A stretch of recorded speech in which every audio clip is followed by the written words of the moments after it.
muqdisho oo wejiga ku haysa badweynta hindiya waa magaalo aad qadiim u ah magaceedana waxaa la yaqaanay waqtigii faraacinta masar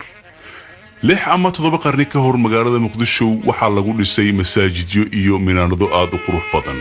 kaasoo ka haray raadkii taariikh ku yeelashadii carabta iyo kuwii beershiya muqdisho ma jirto magaalo u eg oo afrikada madow ah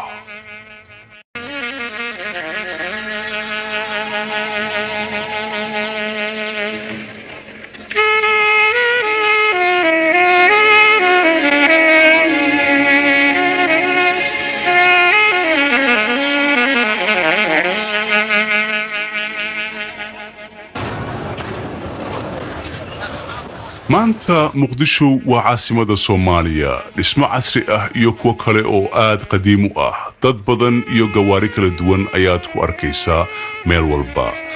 waxaad kaloo aad ku arkaysaa magaaladan muqdisho ganacsiyo aad u tiro badan oo dadku ay ku kala iibsanayaan alaabo ay isticmaalaan maalin walba kuwaasoo isugu jira alaabooyinka guryaha cuntada iyo waxyaalo aad u kala badan oo kala duwan Soomaaliya waa wadan xor ah laga soo bilaabo sanadkii 1960kii waana wadan aad u weyn oo leh xeebaha kuwa ugu waaweyn ee Afrikada xorta ah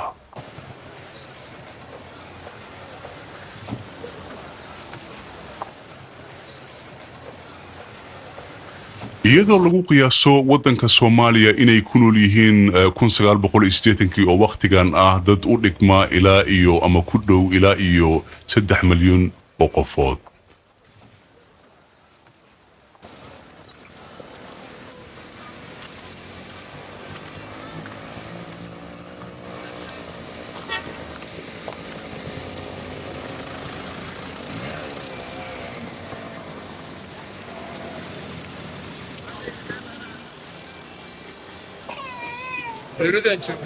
magaalada aad ay u ballaaratay waana loo jeedaa halka saac ama 7 subaxdii xafiiska milishiibiyada ama dawladda hoose ee magaalada muqdisho saad u jeedaan dadka waxay saf ugu jiraan dhul bixintii milishiibiyada ee muqdisho ay ku samayso dadkan oo isugu jira qaxooti dad reer guura ah oo go'aansaday inay magaalada qayb ka degaan rabana in loo fududeeyo si ay u dhisan lahaayeen dhulka la siiyay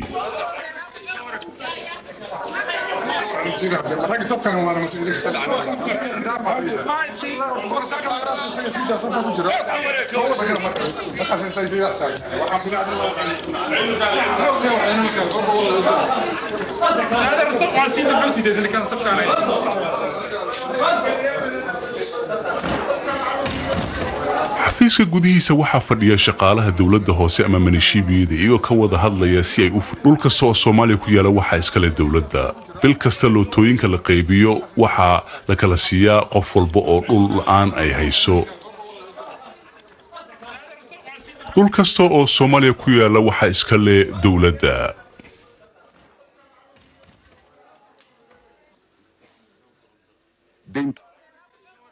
dhulka dhibisiisa waxaa ku shaqo leh geometriga dawladda hoose ee la yiraahdo Cabdulqaadir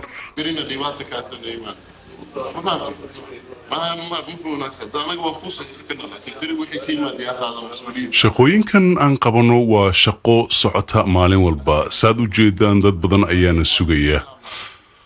annagu shaqadeena waa in aan dhul siino iyaga ayaa guryaha dhisanaya dhulka ugu yar aan bixino cabirkiisa waa 13 lagu dhuftay 3 mitir kan ugu weyn cabirkiisu waa 20 mitir lagu dhuftay 20 dadka aan siino aad ayuu u yahay dadka intooda badan waxay u rabaan dhulka iyagoo doonaya inay ku aqalgalaan ama ay ka guuraan xaafadaha qadiimka ee magaalada muqdisho iyo waxa kale oo jira dad dhulka baadiyaha ka yimaada arkana markuu ugu horeysa muqdisho rabana inay ku noolaadaan dhibaatooyin badan ayaanu kala kulanaa dhulbixintan dhibaatooyinka aan la kulano dhulbixista waxaa ka mid ah sida aad u jeedaan islaantan hor fadhisa waxay ka soo guurtay baadiyaha waxayna leedahay waxaan doonayaa in la isiiyo dhul aan ku dhisto guriyo dhulkaas oo ah meesha aniga aan doonay in laga siiyo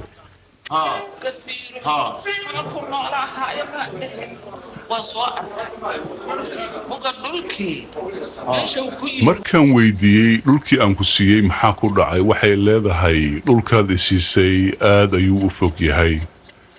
ma tegi karo dhibaatadiisna way badan tahay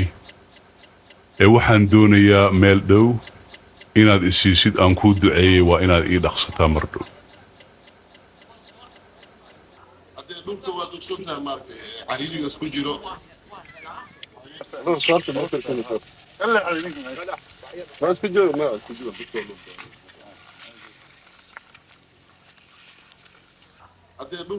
sidaad u jeedaan waxaa bilowday dhulbixintii iyadoo geometriga dowladda hoose ee muqdisho uu cabirayo dhulkii la siin lahaa dadweynaha sharciga dowladda hoose ee muqdisho wuxuu qorayaa haddii dhul lagu siiyo waa inaad guri ka dhistaa markiiba alaabna aad keensataa si aad ugu noolaatid dhulkaas dhulka aad ayuu oomano u yahay iyadoo sida biyo loo heli lahaana aad iyo aad u dhib badan tahay meelaha qaarkood ee ka tirsan magaalada tan muqdisho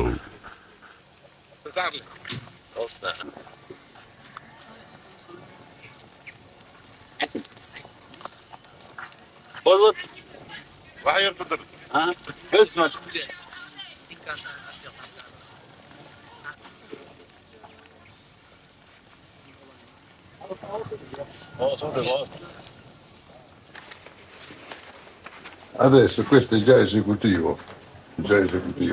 sabbia. talyaaniga ku nool magaalada muqdisho ilaa iyo waqtiga isticmaalka waxaa lagu qiyaasay inay ahaayeen ilaa iyo 40,000 sanadkii 80-meeyadii waxa kaliya oo ku haray dhowr boqol waxaa jira nin talyaani ah oo la yiraahdo Garfagnano wuxuu qaatay dhalasho Soomaali ah isagoo diinta muslimkana qaatay iyo geometriga la yiraahdo Carlo Bertini oo ka yimid magaalada Reggio Emilia ee dalka Talyaaniga isagoo u shaqeynaya dowladda hoose ee muqdisho Questo è il Poccetto. Sì, questo è già esecutivo. meeqa sano ayaad u shaqaysaa dowladda hoose ee muqdisho maanta ma bilaabin shaqadan 1936 ayaan shaqada igu horeysay say ku dhacday ilaa iyo waqtigaas inaad shaqadan joogtid aad ayaan uga helay magaaladan maxaa dhacay Soomaalidu ma baran miyaa shaqadan maalintay bartaan waan ka tegayaa waddankan say ku imaatay magaalada muqdisho waxaan muqdisho imid 1936 anigoo u imid dagaalkii Itoobiya iyo Talyaaniga dhexmaray awgiis markii dagaalku dhamaadayna halkan ayaan iska joogay waxaan shaqo ka helay dowladda hoose ee muqdisho ama minishiibiyada iyadoo shaqada la bilaabay December 1936 kowdii janaayo 1937 waxaa albaabada u furmay dadweynaha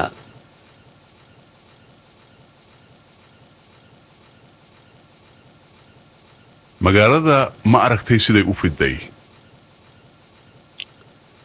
magaaladan aad ayay u fiday iyagoo ay ka hor yimaadeen dhibaatooyin aad u fara badan kuwaasoo ay ka mid yihiin degaanka bulshada jidadka iyo kan ugu weyn oo ah dhaqaalaha magaaladan muqdisho oo ah magaalo dhalatay lacag la'aan dad wax bartay oo Soomaali ah ayaa inta badan dibadaha ka yimaada waxayna yiraahdaan lacagaha wadamada Yurub lagu dhiso xataa wax u dhigma ma jiraan halkan waddankan petrol ma leh laakiin waxa la rajaynayaa mar dhow in Soomaaliya petrol laga helo kulley haddii petrolka la helo waxa loo malaynayaa dhibaatooyinka haysta waddanka Soomaaliya qaas ahaan magaalada Muqdisho inay isbedeli doonaan waxa dhacda mararka qaarkood in xataa aan la helin gawaaridii ama baabuurtii ay isticmaali lahaayeen dowladda hoose ee Muqdisho sida loogu soo cabiro dhulka la siinayo dadweynaha Soomaaliyeed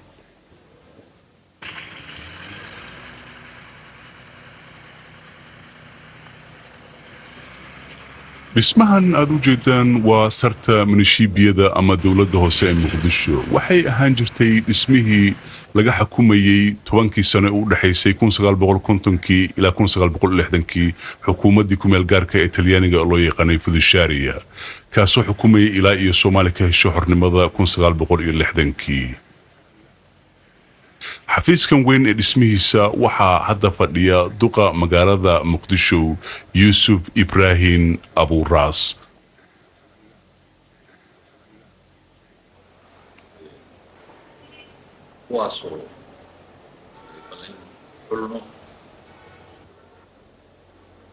طبعا هالكان دينو حفيز كان نقونه xafiiskan wuxuu leeyahay taariikh aad u dheer. sidaad la socotaan waxaa deganaan jiray wakiilkii dowladda talyaaniga u qaabilsanaa kumeelgaarkii xornimada Soomaaliya. anigu waxaan xafiiskan ka shaqeeyaa muddo 5 sano ah. shaqadeydana kama duwanaa shaqo kasta uu qabto duq magaalo ama siindeko meel alla meeshu adduunka ka jiro. sidaan la socono muqdisho waxay la kortay iyadoo aysan jirin wax plan ama ku talagal ah. waana magaalo uu geedaha xagaarku ku yeelahay qoraxduna ay aad u kulushahay. markuu kacaanka dhashay waxaa gacanta ku dhignay magaalo ay dhibaatooyinkeeda aad u fara badan yihiin, kuwaasoo ay ka mid yihiin in qof walba uu ka dhisto guri meeshuu doonayo, wadooyinku aan u fiicnayn, korontada oo aad u yarayd magaalada. waxa ugu daran waxay ahayd dhibaatooyinka guri la'aanta, taasoo ka timid markii dagaalkii Ogaadeniya uu dhammaaday. waxaana soo xog saaray dad badan oo qaxooti ah oo magaalada ku soo batay, iyo dad badan oo ka soo guuray baadiyaha si ay ugu noolaadaan Muqdisho. iyadoo ay taasi jirto, qoys kasta Soomaaliya wuxuu xaq u leeyahay in guri iyo meel uu ku noolaado la siiyo. marka dhalanaysa ha ku dhalato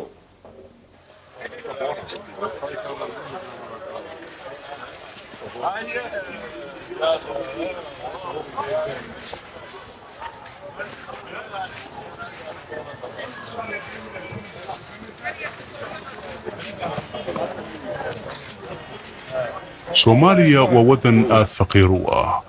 dadka waxaa soo gasha lacag aad u yar, waxaana ka arkaysaa dadka Soomaalida markay suuqyada ay tagaan inay wax soo iibsadaan aad ayay ugu adag tahay.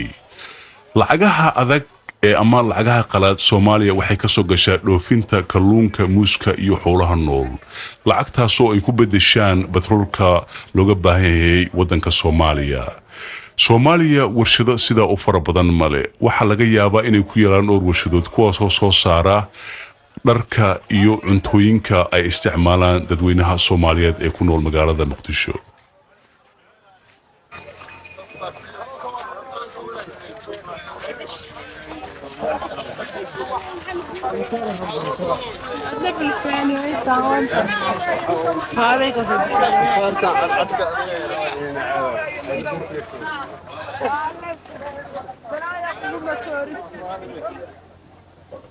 ninkan waxaa la yiraahdaa Ibraahim, wuxuu ahaan jiray nin reer miyi ah. wuxuu yimid magaalada Muqdisho muddo haatan laga joogo 15 sano, wuxuuna go'aansaday inuu noqdo nin kalluumaysato ah.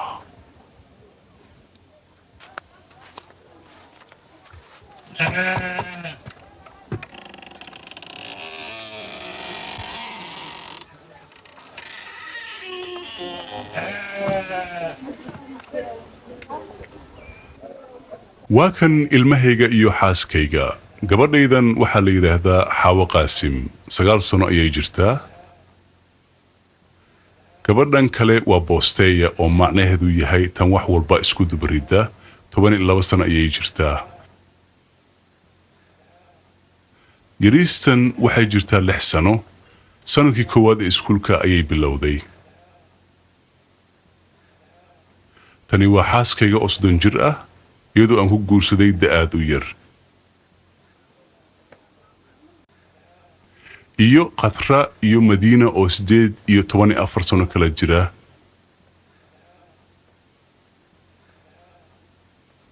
intaasi waxay ahaayeen qoyskayga oo ka kooban 5 gabdhood iyo xaaskayga.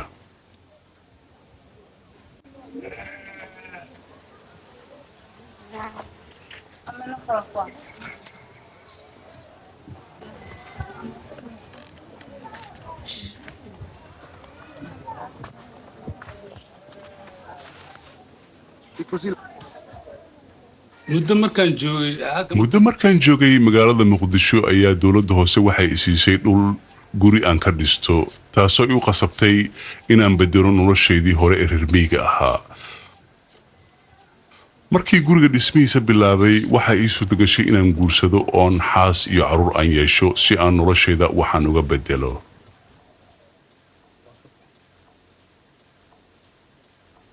hal qol adoo kuna nool 4 qofood oo qaraabadaada ah nolosha soo dhib ma ahan Ibraahim haddaad u maraysid nolosheeda inay adag tahay waxaa fiican lahayd inaad aragtid saxaaraha oo ah dhulkii aan ku dhashay kuna soo koray intaanan imaanin muqdisho ilaa wuxuu ku kacay 6,000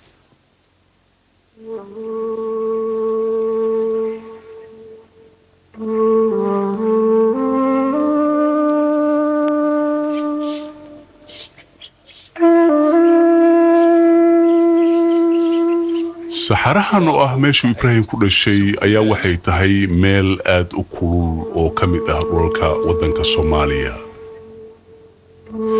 dad badan oo Soomaali ah oo ilaa iyo 2 milyan oo qofood gaareeya ayaa sidan u nool oo ah nolol reer miyiga ah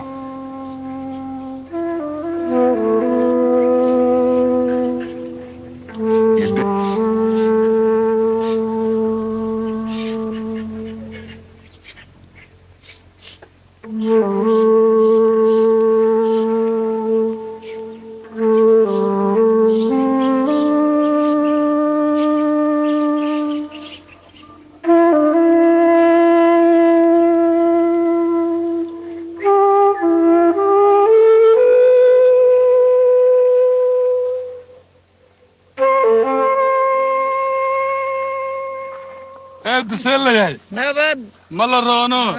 عرور تسيين انتهي هاي واسدا واسكت عين سوما نونو كورم نونو والله haweenaydan iyo caruurteeda waxay sugayaan raggoodii oo sahan meel dheer u aaday waxay leedahay waxay ku maqan yihiin meel roob lagu sheegay oo dheer dadka reer miyiga ah waxay leeyihiin dad ku takhasusay inay soo baadi goobaan dhulka daaqa leh ee roobka uu ka da'ay kaasoo loo yaqaano sahan noloshan aad iyo aad ayaan u aqaanaa waayo muddo haatan laga joogo 15 sano waxaan ku noolaan jiray noloshan reer miyignimada ah marka waan aqaanaa sida sahanka loo aado iyo meelaha roobku ay ka da'een si aan u geysano xoola daajintiisa waddanka reer guuray waay هاي ماشي في عم بين لتقو ماشي أبارتها دلاركم ماشي كيف عن إن لو جورو أيا كيف عن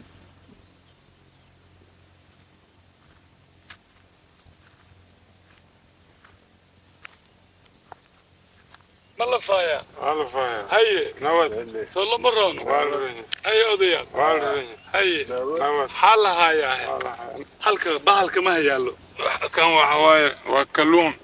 دون الوسارة والو برا ها توبرت جليسة والو برا هاي نمشي أنا نقي halkan waxaan u soo dhowaanay dhul xeebeed iyadoo aad u jeedaan dadkii reer miyiga oo haysta kalluun ay soo dabteen kaasoo ugu yeerayaan libaax badeedkii markaan u sheegay in business ama ganacsi laga samayn karo kalluunkan aad soo dabataan waa ila yaabeen markaasaan waxaan u sheegay bal anigay eega waayo muddo haatan laga joogo 15 sano reer miyi ayaan ahaan jiray haddana waxaan u wareegay magaalada muqdisho anigoo ka samaynaya ganacsi aad u fara badan oo ku saabsan kalluun dabista iyo sida loo iibiyo qabahay مايا دون الوسارة والو برا xagee laga hela hadda aan ka barana tuuladan la yiraahdo dadkan si fiican ayaan isu fahanay anigoo ah qof dhul saxaara ah ka yimid haddana dhibaatooyinkeenu waa isku mid si xataa kalluun loo dabto ma aqoonin markaan muqdisho tagay waxaan u tagay hay'ad kalluumaysi kaasoo ay ugu bareen sida loo kalluumaysto markaa ka bacdi aad ayaan uga helay waxaana bilaabay shaqada kalluumaysiga waqti badan ka bacdi sanadkii hore waxaa la ii doortay maamulaha kalluumaysiga ee shirkaddan aan ka shaqeeyo maamul guud faraha aan ku hayo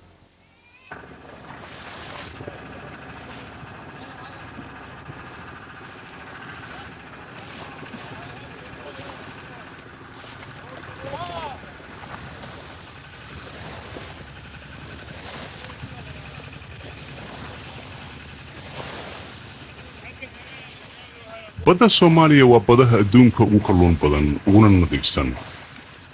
dhowr sano dawladdu waxay isku daysay inay dadka reer miyiga ah tababaro siiso dooman ay u iibiso si ay u bartaan sida loo kalluumaysto taasoo ay noqotay in dad badan oo ka soo guuray dhulka reer miyiga ah ay ka qayb qaataan tababaro ay sameeyeen dowladda Soomaaliya.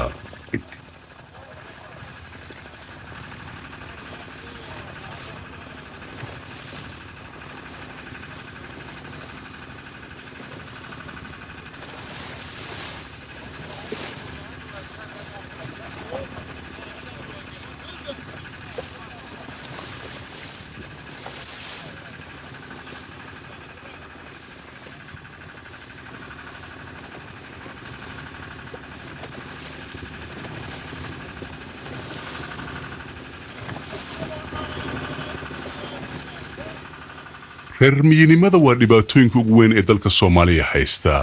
Halganka ay dawladdu wado weli uma hirgelin sidii la doonayay. boqolkiiba 70 dadkii reer miyiga ahaa ee xeebaha la geeyay si ay uga shaqeysaan 1975tii markii roobkii ka bilowday dhulkii ay deganaayeen ee reer miyignimada ahaa gadaal ayay ugu laabteen.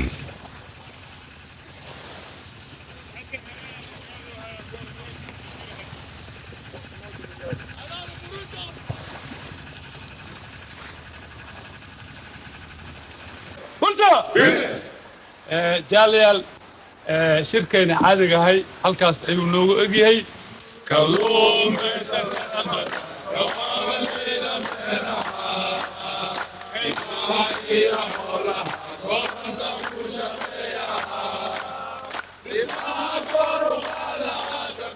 kalluumaysatada waxay ku heesayaan heesihii lagu yaqaanay caanka ah iyagoo aad uga hadlaya shirkadda kalluumaysiga ee Kulmis oo ku heesaya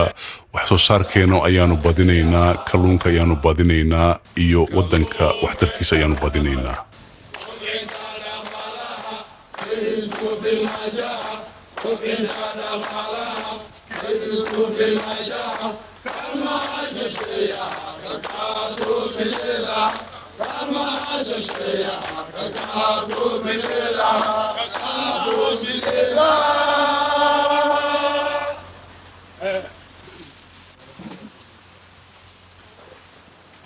haddana waxaan sidaas ayaan waxaan rajaynayaa inaad aad ku adkaysano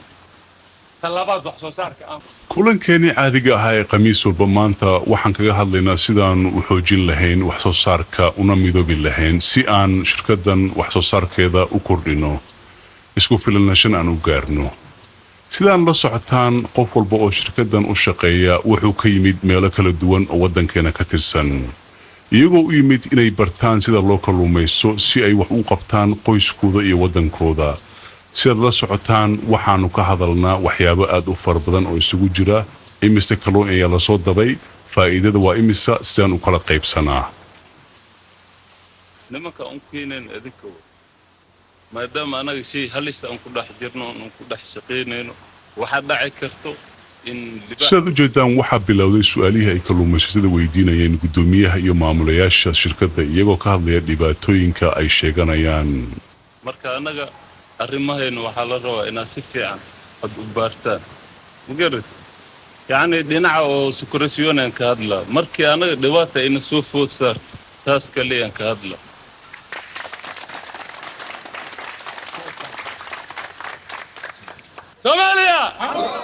Soomaaliya khaasatan iskaashatada kalluunka xamartan kulmis ha guulaysan ha waarto ha joogto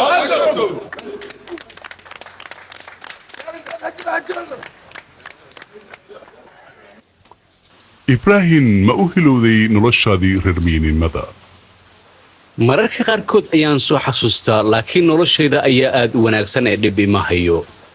waxyaabo badan ayaa noloshayda iyo tan qoyskayga iska bedelay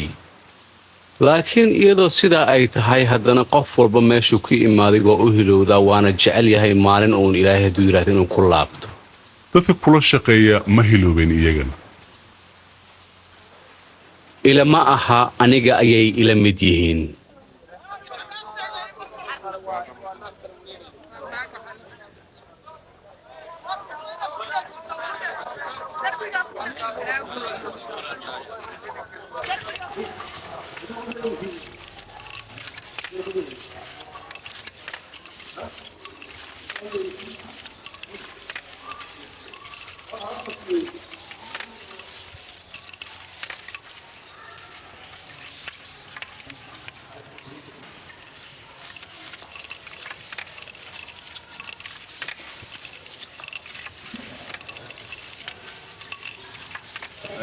jaamac abees la yidhaaho abees muuye oo la yidhaaho oo iska ma u jeedaan wiilkan yar maalintii oo dhan hor iyo gadaal ayuu u socdaa asagoo gacanta ku haya qalabka tarashka waxaa dhacda in mararka qaarkood dadku ay yidhaahdaan wiilkan aad ayuu u yaryahay shaqadaasoo kuma cusla anigu laakiin waxaan u malaynayaa wiilkan qof nasiib badan waayo 45 sano ka hor markaan bilaabay isla shaqadan wiilkan yar samaynayo ma jirin qalabkan aan hadda adeegsano shaqadan aad ayay u adkayd waayo qorax iyo dabeyl ayaanu ku shaqayn jirnay ma jirin meel sidan oo kale ah markuu roobka da'ana alaabta aan samaynay oo dhan way naga halaabi jireen waxaan samaynaa dharka aliindiga ah oo waddankeena Soomaaliya aad looga isticmaalo kacaanka ka hor shaqadeena aad ayay u cusleed isla meelna kama shaqaynin waxay dantu nagu qasbi jirtay markaan aliindiga samayno inaan beec ama qof naga gata u raadino suuqyada laakiin hadda dawladda ayaa naga iibsata wax walba aan soo saarno xisbiga hanti wadaagga ayaa go'aankaasi gaaray waana isla shaqaynaa faa'iidana waa kala qaybsanaa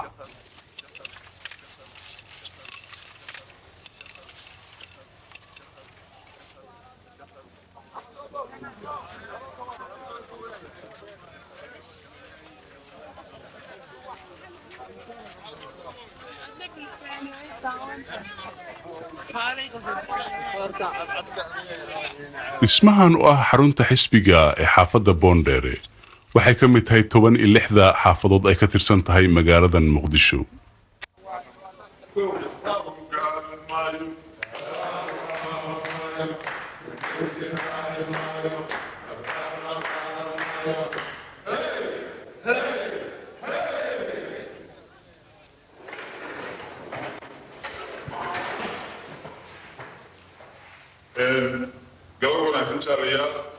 maanta waxaan shirkan uga hadlaynaa qabanqaabada dabaaldega 1 Maajo ee ah maalinta shaqaale weynaha adduunka waxaan kaga hadlaynaa shaqooyinka ay qaban lahaayeen xaafadan Boondere sida aan u noqon lahayn xaafadda ugu horeysa ee ka qayb gasha dabaaldega 1 Maajo marka ugu horeysa in aan samayno samaysa riwaaye kooxda markaan samayno masana in la sameeyo guddigaas aanu sheegnin la sameeyo si dhaqsaa loo sameeyo hawshooda inay bilaabaan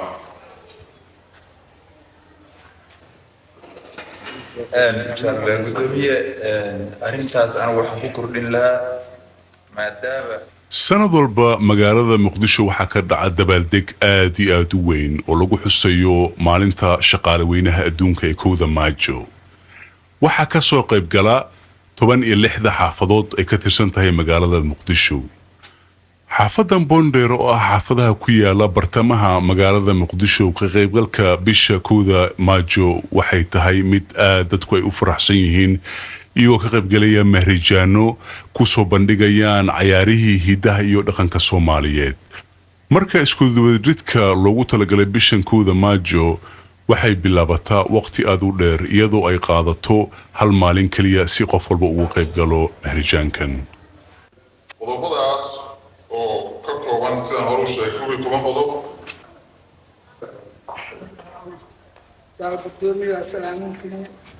marka ay shirarkan dhacayaan waxyaalaha cajiibka ah ee lagu arko waxaa ka mid ah inay ka qayb galaan haween oo ka dhiibanaya fikradahooda si ay u sheegaan waxyaalaha loo baahan yahay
kowda maajo magaalada muqdisho waxaad ku arkaysaa sawirro aad u badan kuwaasoo ka sheekaynaya raggii u soo halgamay hanti wadaagga oo isugu jira Lenin iyo Marx oo lagu soo bandhigo magaalada tan muqdisho.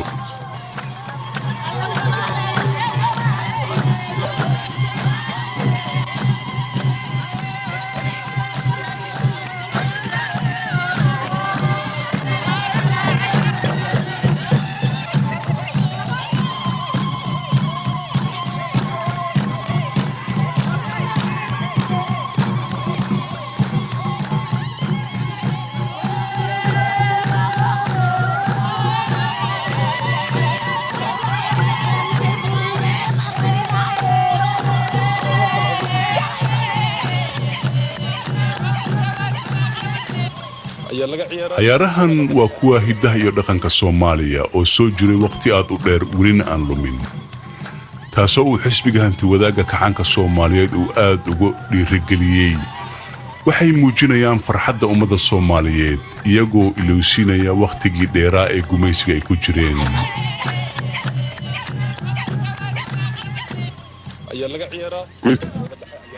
ciyaarahan waxaa aad looga yaqaanaa gobollada Banaadir iyo Jubbooyinka iyo Shabeellooyinka.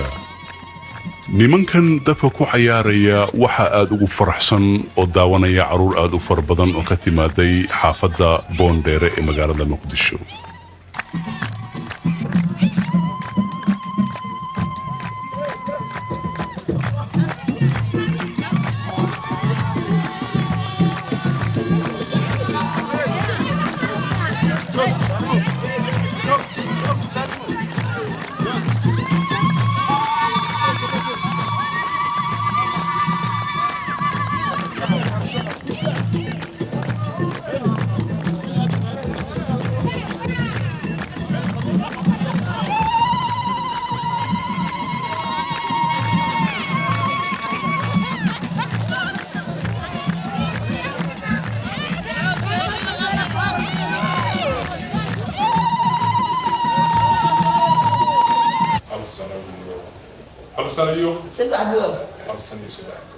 محل وحري دم بيقول وحري بحواه حال دعوة هذا حفيز دعوة واحد تاويل كيني أو كينيس قضي waxaan u imid xafiiskan ay leedahay islaantan iyadoo wiilkaygii la xiray.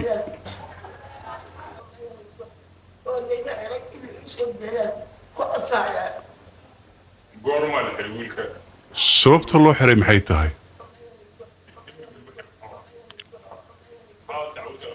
khamri ayuu cabay dadna wala dagaalay markaas ayaa booliisku soo qabteen oo xabsi weyn u taxaabeen. oo maxaa doonaysaa hadda in lagu sameeyo? wallaahi ma aqaan in liisoo dayaa doonaya. waxaan isku dayaynaa inaan la hadalno ragga madaxda ka ah xafiiskan.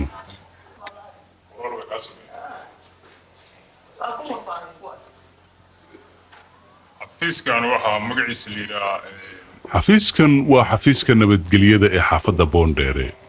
shaqooyinkeenna waxay u badan yihiin inaannu dhammayno arrimaha yaryarka ah oo aan u baahnayn inay maxkamadaha gaaraan. haddaannu arrimahan wax ka qaban weyno annagoo ah 7 xubnood oo anigu aan madax u ahay waxaannu gaarnaa go'aan degdeg ah. maalin walba 4 galabnimo ayaan kulannaa ilaa iyo waqti dambena waan ku gaarnaa shaqadan. arrimaha aanu qabano aad ayay u kala duwan yihiin laakiin kuwooda ugu badan waxay qusayaan qoysaska Soomaaliyeed iyadoo mararka qaarkood arkaysid nin iyo naag isqabsaday iyo dad dagaalo soo dhaxmaray. si aan arrintan u xallino waxaanu dadku kula talinaa inay heshiiyaan isna cafiyaan si arrimahan mar kale aysan u dhicin. diyaasha kale to xaafadaha inta u tagtay hay islaantan waxaa loo sheegay si loo soo daayo inankeeda inay ballanqaado inuusan mar dambe khamrigu cabay uusan ku laabanin. taa waxay u eg tahay mid aad u dhib badan waayo waxay tiri mar walba waxaa la ii sheegaa in la xiro oo meel uu ku jiro si aan wax u sameeyana ma garanayo. mar walbana wuxuu leeyahay hooyo mar dambe lagama yaabo inaan arrimahaas aan ku noqdo.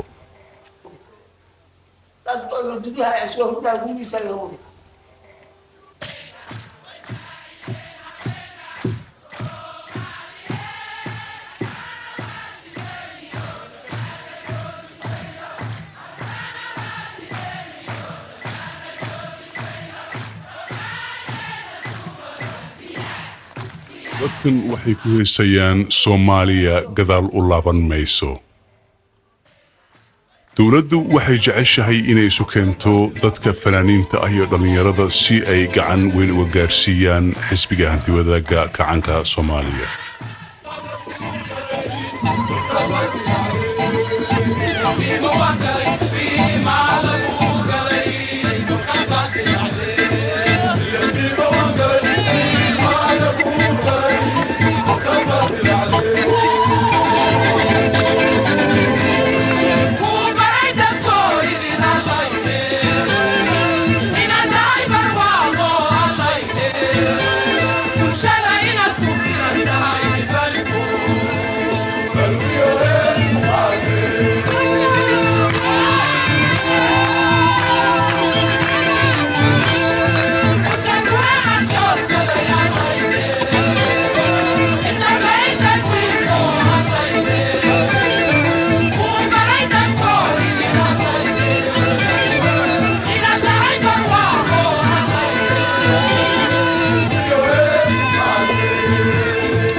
dabaldegan wuxuu ku dhamaadaa tribuunka iyadoo fadhiyo madaxweynaha Soomaaliya Siyaad Barre isagoo siinaya bilad kala duwan kuna dhajinaya calaamada kala duwan ee shaqaalaha.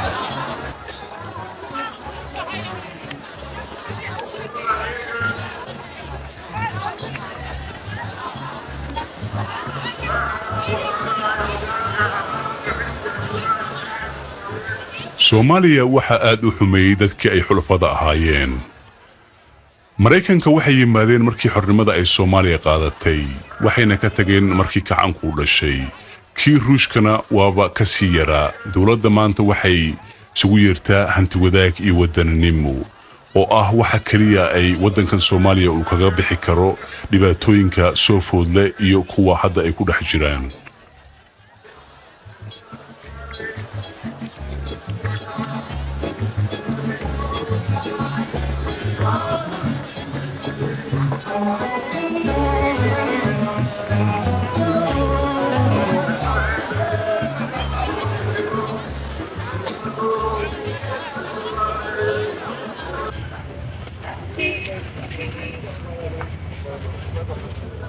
muqdisho waxa ka buuxata beelooyin ay ku qoran yihiin propaganda sheegaya waxyaalaha xisbiga iyo kacaanka uu qabtay iyo dhibaatooyinka uu gumaysiga wadanka u keenay.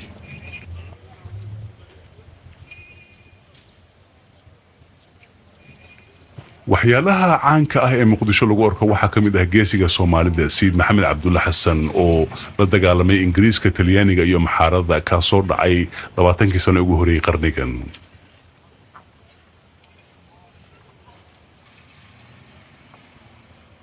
waxa kaloo jira talada dhagax tuur kaasoo muujinaysa in ninka Soomaaliga ah uu kula dagaalami karo cadowga soo adduunka ah isagoo dhagax kaliya gacantiisa ku haysta.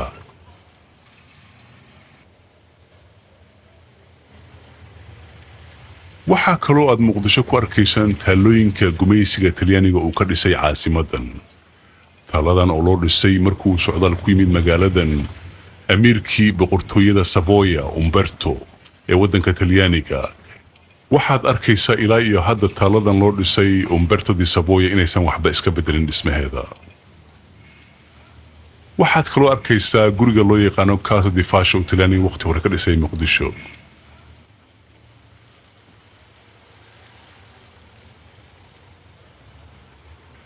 iyo waxaad arkaysaa kaniisada weyn ee Katoliga ah ama Katolikada ay ka dhisan bartamaha magaalada Muqdisho. ودي حبشي قويدي سكوم بالمرو هدي أنا غابن غابنين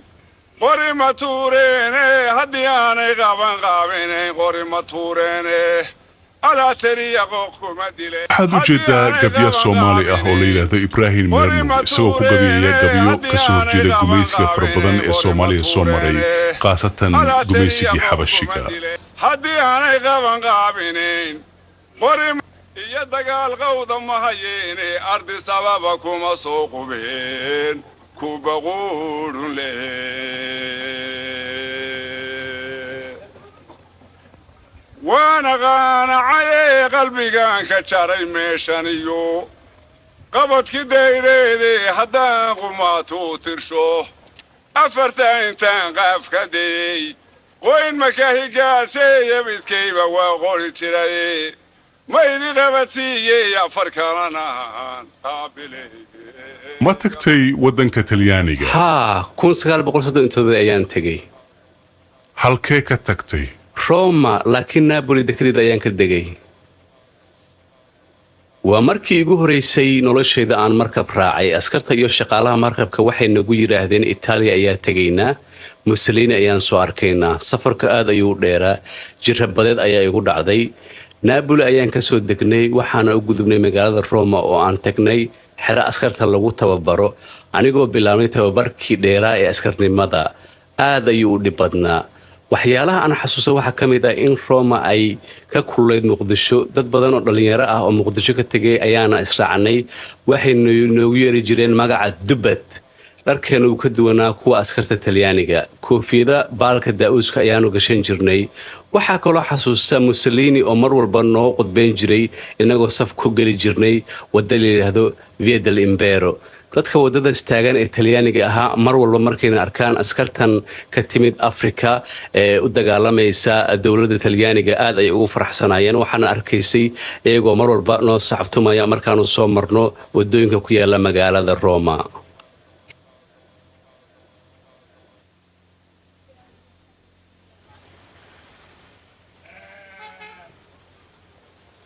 waxa aad wax uga xasuusta waqtigii Talyaaniga ninkan odayga ah oo la yiraahdo Qaasin Hilowle Qaasin wuxuu deganaa Muqdisho waqtigaas waxaana loo yaqaanay nanees aad iyo aad caan u ah oo la yiraahdo Iskifo Qaasin Hilowle waa 70 jir wuxuuna dhalay fanaanada caanka ah ee Soomaaliyeed Faadimo Qaasin Hilowle Qaasin Hilowle wuxuu aad u jeclaa heesaha Talyaaniga laakiin waxa dhici jirtay mararka qaarkood inuu u bedeli jiray heesaha Talyaaniga luqadda Soomaalida waxaana dhacda inuu heesahaas ka qaadi jiray tiyaatarka weyn ee Muqdisho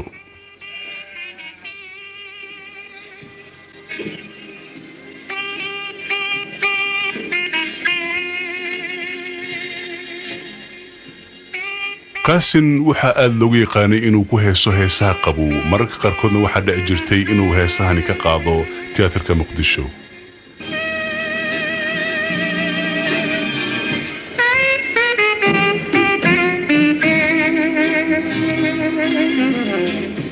hay oran iska tagha iman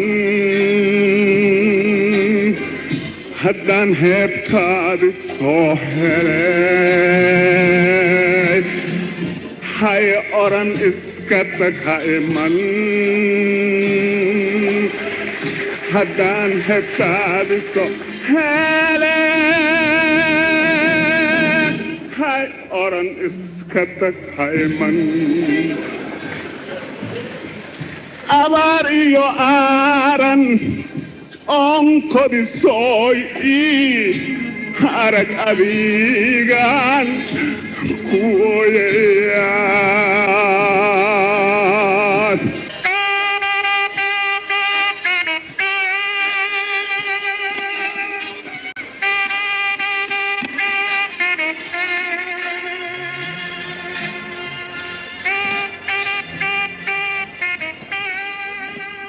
waa geesiyadii xornimada Soomaaliya wuxuu ka mid ahaa dadkii wax ka dhisay dhaqdhaqaaqyadii ugu horeeyay ee ka soo horjeeday gumaysiga madaxweynaha Soomaaliya Siyaad Barre wuxuu guddoonsiiyay bilad caalami ah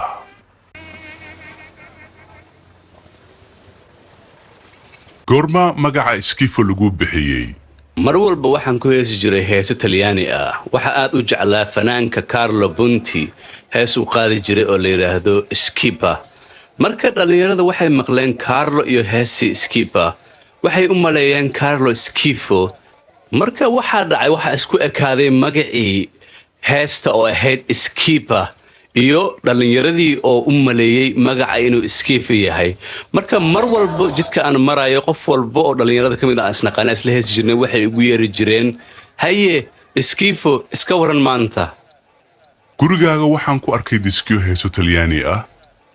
aad ayaan u jeclaa heesaha Talyaaniga guriga markaan joogana waan heesi jiray codkayga aad ayuu dheeraa hooyadayna ma jecleen markaan codka dheer aan ku heeso waxaan isku day jiray inaan u heeso heestaagayaasha Talyaaniga oo kale heesaas wax ma ka xasuusataa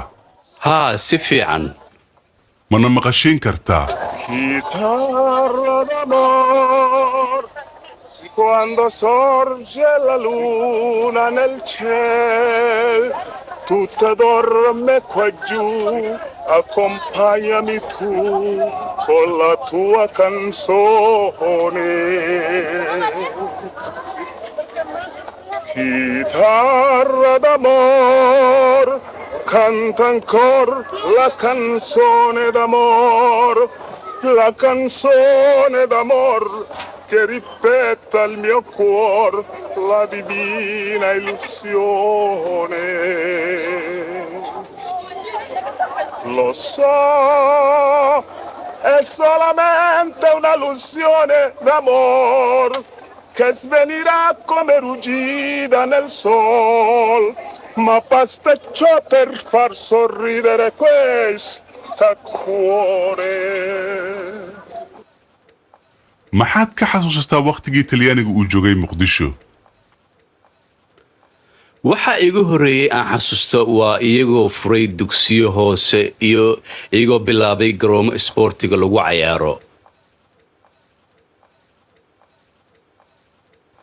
Soomaalida waqtigaas ma jecleen inay luqadda Talyaaniga bartaan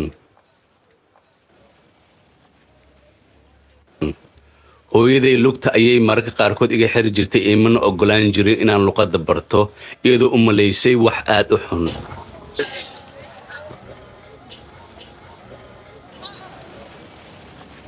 dadkana ma jecleen ilmahooda inay geeyaan meelaha wax lagu barto markii dambe dadka waxay ogaadeen in haddii aad baratid luqad ajnabi ah inay maalin uun ku anfacayso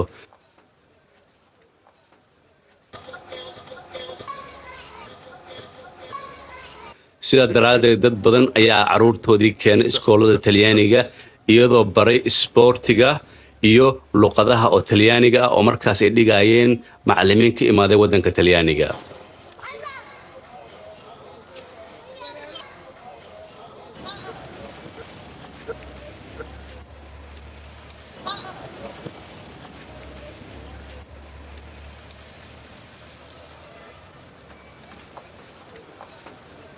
weligaa ma tagtay wadanka Talyaaniga maya sabab nasiibkayga ma noqon inaan tago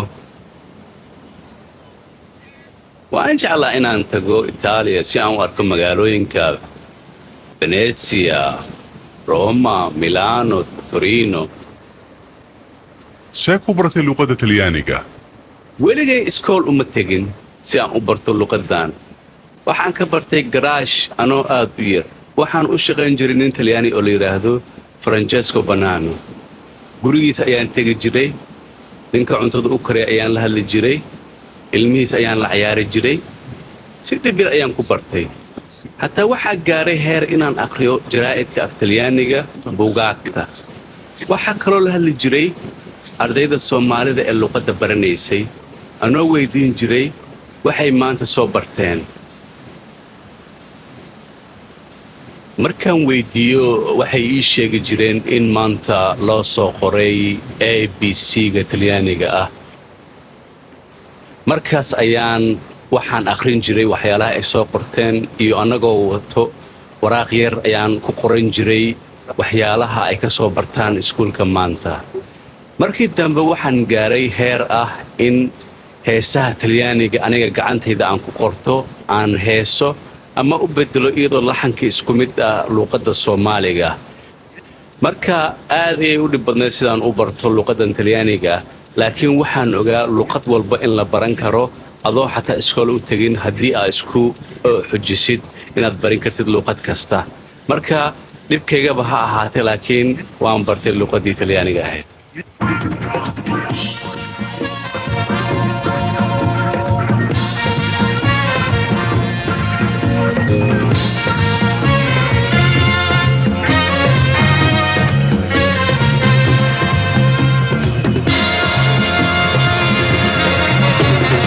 heesihiinii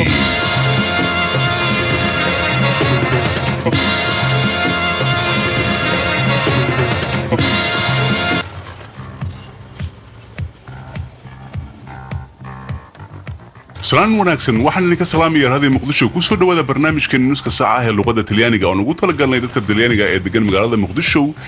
iyo dadweynaha Soomaaliyeed ee ku hadla luqadan.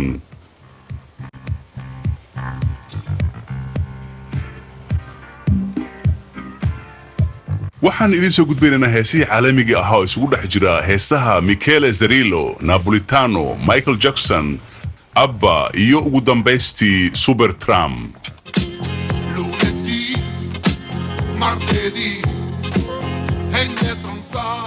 ma waqti badan ayaad ka shaqaysaa raadiyo muqdisho waqti badan ayaan ka shaqeeyaa waxaan shaqada bilaabay Radio Libera Italiana iyo anoo ka shaqeeyay discotheque modern ku yaala ka bacdi waxaan ku soo laabtay Soomaaliya anoo shaqo ka bilaabay Radio Muqdisho qaybtiisa Talyaaniga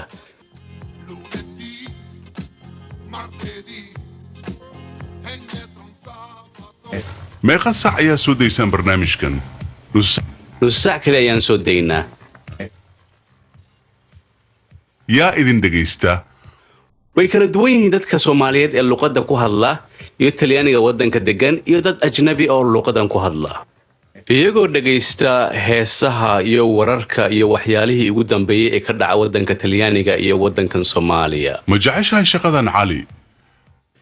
aad iyo aad iyadoo aan anigu qoro barnaamijkan waxa kaloo aadan u jeclahay muusikada ka baxa barnaamijyadan anigoo doonaya inaan meel sare aan ka gaaro shaqooyinka noocan ah ee radioga iyo inaan noqdo soo saaro barnaamijyo kala duwan ee ka baxa radioga Muqdisho ee ku hadla luqadda Talyaaniga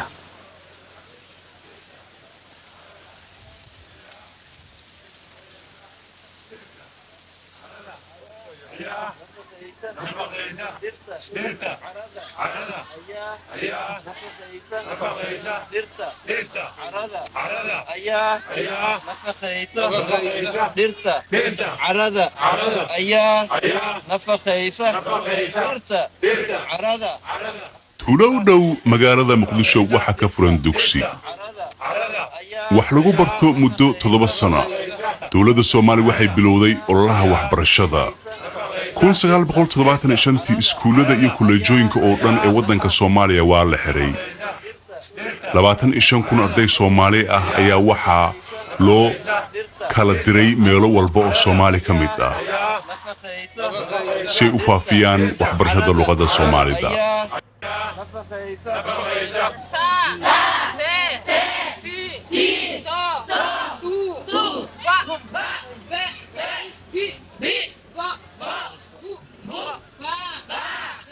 hataa waxaad arkaysay dumar ilmihii iyagoo wata wax baranaya sidaan la socono waxbarashada dumarka aad iyo aad ay u yareen waddanka Soomaaliya qaasatan magaalada Muqdisho waqtiga hadda laga joogo 10 sano 1970kii 6 haween kaliya ayaa ka shaqeynay xafiisyada dawladda ee magaalada Muqdisho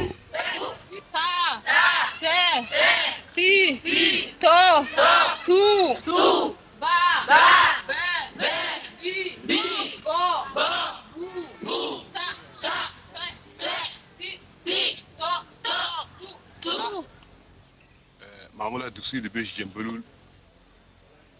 waxbarashada markii hore dalka mataqaana magacaygu waa Maxamed Sheekh Yarow waxaan ahay maamulaha dugsigan kacaanka ka hor dadka wax akhriya ama qora waddankan Soomaaliya aad ayay u yareed taasoo runtii markuu kacaanka dhashay waxyaalo badan isbedelay iyadoo aan ku adkaynay in dadka ay wax bartaan iyadoo ay dhib ahayd waayo dhulkan waa dhul beeraley ah oo aan suuragal u ahayn inay dadku wax ku bartaan iyadoo dhulku aad u kala fog yahay marka waxaa dhacda mararka qaarkood in dadka ay meelo badan oo aad u dheer ay ka yimaadaan iyadoo ay ku qaadato waqti aad u dheer dhibna ay ku tahay waayo dadku waxay u badnaayeen dad reer miyi ah iyo dad xoolo dhaqato ah sida wax loo bari lahaana aad iyo aad ayay u adkeed marka ololaha ayaa noo saamaxay inaan wax barno dadkan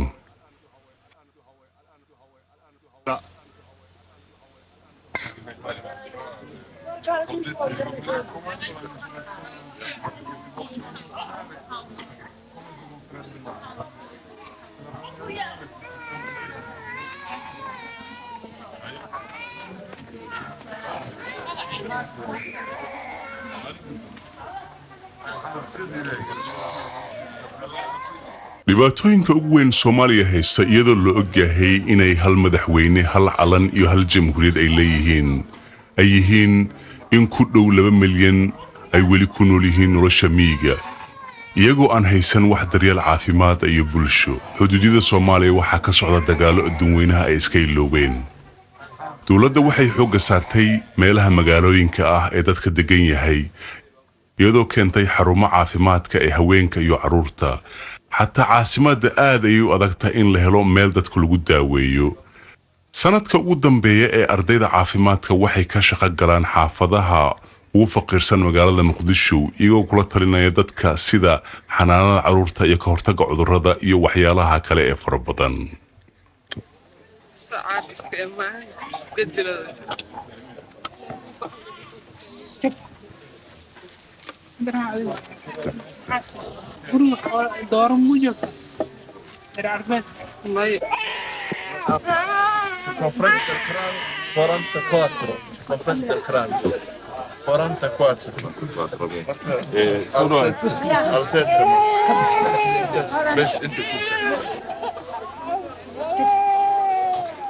dawladda hanti wadaagga ee Soomaaliya waxay xoog saartay in dadka aan wax lacag ah haysan lagu daaweeyo si bilaash ah ama free ah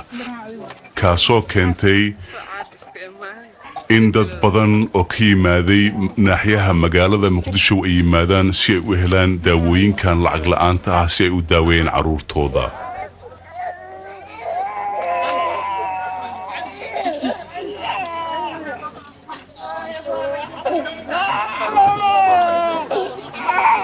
George.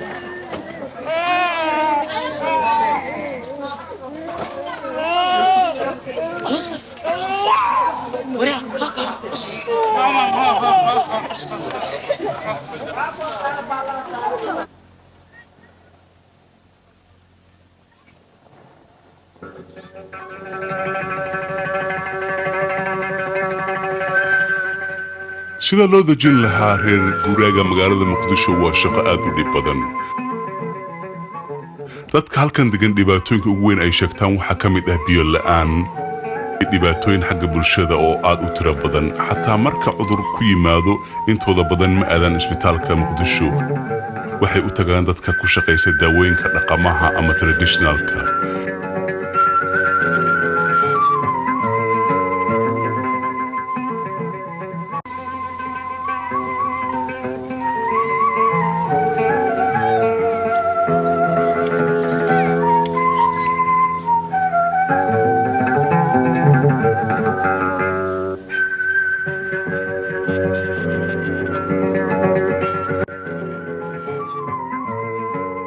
in ka shaqeysa daawada dhaqameedka oo la yiraahdo jaamac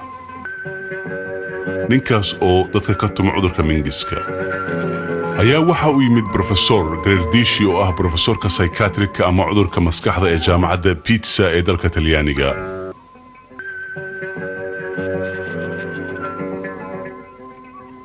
jaamac meeqa cudur ayaa daaweysay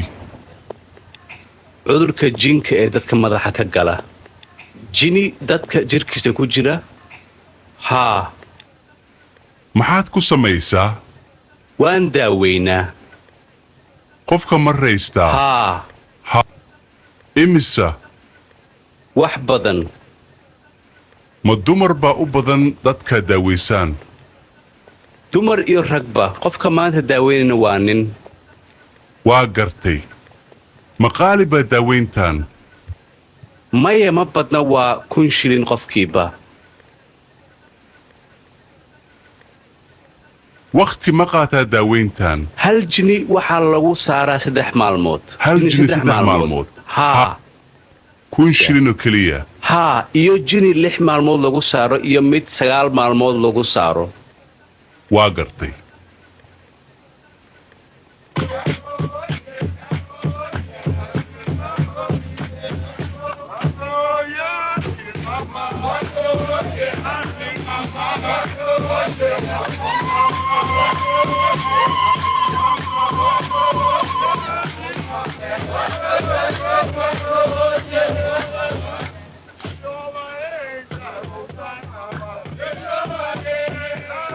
daaweyn lagu bilaabay wiil yar oo maskaxda laga hayo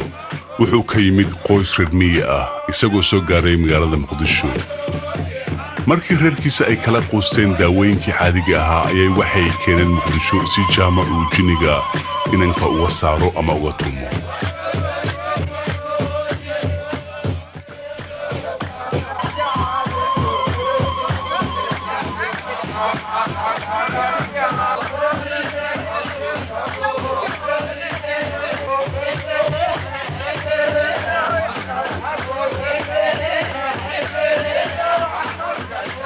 waxay aaminsan yihiin wiilkan inuu jinni aad u weyn ku jiro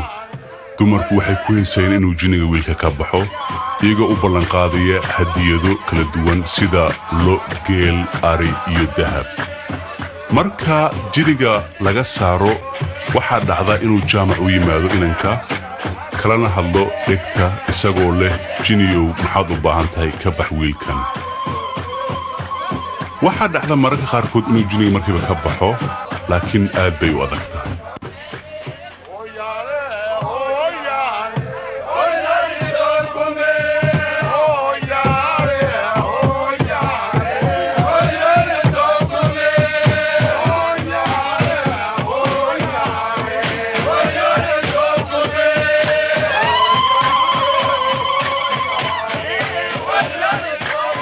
jaamac wuxuu noo sheegay inuu asaga daaweyn karo jinniyada laakiin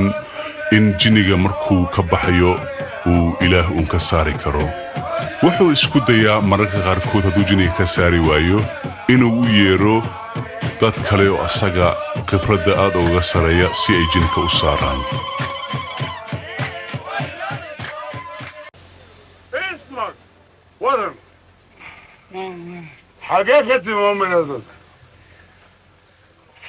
حقيقة الرعب شوفوا والله يا قالك رعب بسم الله